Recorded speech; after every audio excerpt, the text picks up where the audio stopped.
everyone, Chris here, and welcome to my channel. For today's 5 on Friday, I'm going to be doing round 4 of my 5-star predictions.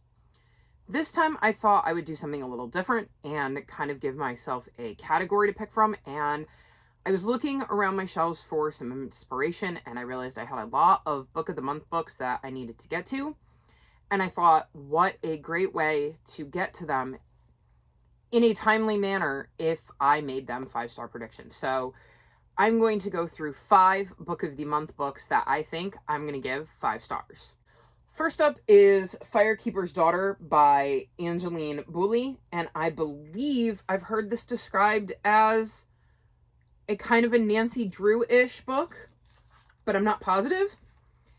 It says 18-year-old Donis Fontaine has never quite fit in, both in her hometown and on the nearby Ojibwe reservation. She dreams of a fresh start at college, but when family tragedy strikes, Donis puts her future on hold to look after her fragile mother. The only bright spot is meeting Jamie, the charming new recruit on her brother Levi's hockey team. Yet, even as Donis falls for Jamie, she senses the dashing hockey star is hiding something. Everything comes to light when Donis witnesses a shocking murder, thrusting her into an FBI investigation of a lethal new drug. Reluctantly, Donis agrees to go undercover, drawing on her knowledge of chemistry and Ojibwe traditional medicine to track down the source. But the search for truth is more complicated than Donis imagined, exposing secrets and old scars. At the same time, she grows concerned with an investigation that seems more focused on punishing the offenders than protecting the victims. Now, as the deceptions and deaths keep growing, Donis must learn what it means to be a strong...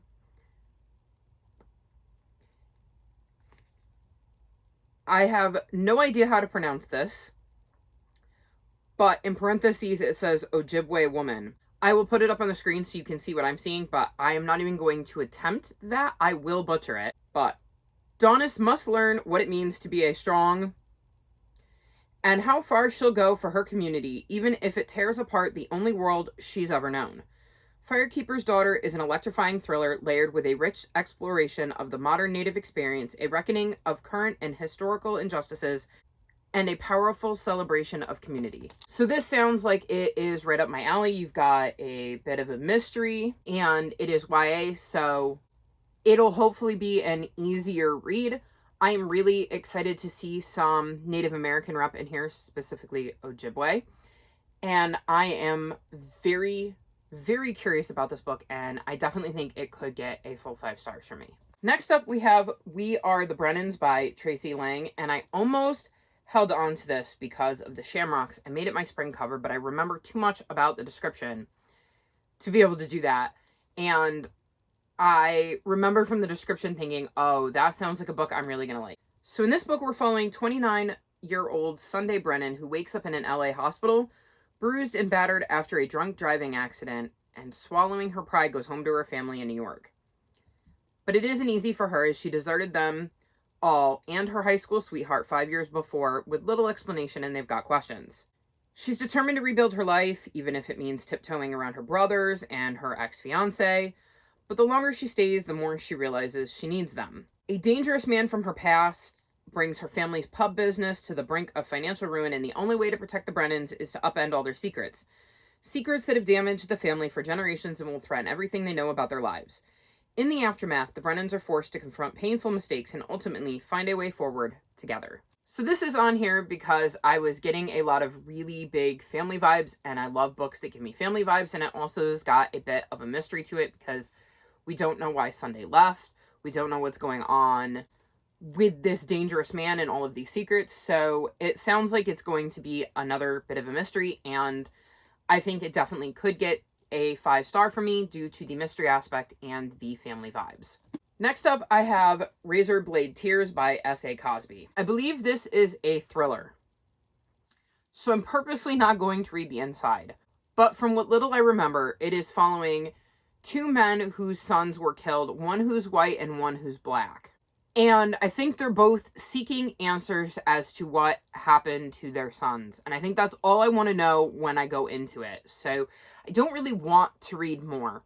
But the sound of the book was very intriguing, and it sounds like it could really pack a punch, because I feel like we're going to be seeing these 2 fathers dealing with their grief over losing their kids. And so I definitely think this is a book that could potentially get 5 stars for me, as oftentimes books that I can emotionally connect with tend to get 5 stars. Next, I've got The Postmistress of Paris by Meg Waite Clayton, and this is a historical fiction, and I believe we're in World War II. Yes. We're in World War II, so we're following wealthy and beautiful Nene, and for her, learning to fly is freedom. And when Germany invades Paris, she ends up joining the resistance. And she's known as the postmistress because she delivers information to those in hiding.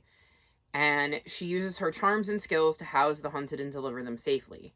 She's going to end up crossing paths with a photographer who has escaped Germany with his young daughter, only to be interred in a French labor camp. And when their paths collide, it is a sweeping tale of romance and danger set in a world aflame with personal and political passion.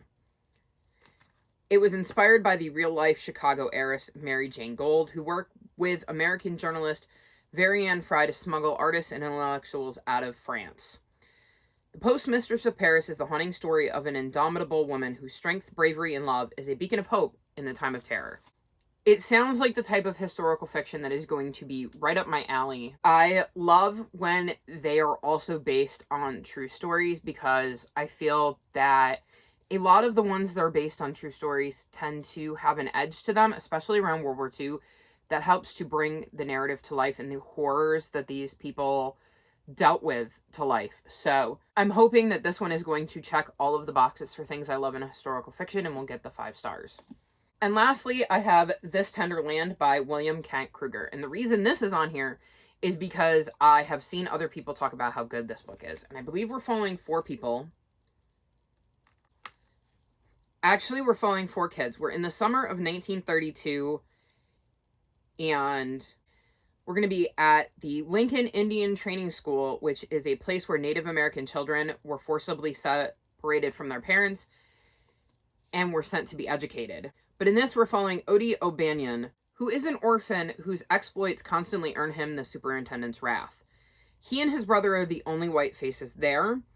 They commit a terrible crime and are forced to flee with their best friend, Mose, a mute young man of Sioux heritage. And out of pity, they take with them a broken-hearted little girl named Emmy. Together, they steal away in a canoe heading for the mighty Mississippi in search of a place to call home. Over the course of one forgettable summer, these 4 orphan vagabonds journey into the unknown, crossing paths with others who are adrift, from struggling farmers and traveling faith healers to displaced families and lost souls of all kinds. With the feel of a modern classic, This Tender Land is an enthralling, big-hearted epic that shows how the magnificent American landscape connects us all, haunts our dreams, and makes us whole. So again, this sounds like it's going to have a lot of the aspects of historical fiction that I do enjoy. And I love a found family, and I can kind of see these 4 kids becoming a bit of a found family. So I definitely think this is one that could get 5 stars for me. And again, I've heard really good things about it, which makes me think I'm at least going to really enjoy it, if not absolutely love it. So these are the books I have picked for my next round of 5-star predictions. My social media links are linked in the description below, including my Discord, where if you'd like to buddy read one of these books with me, I would be more than happy to do so with you. Out of these books, which of them would you be most likely to give 5 stars to? If you've made it this far in the video, leave me star emojis, like this video, and subscribe to my channel, and I'll talk to you next time. Bye!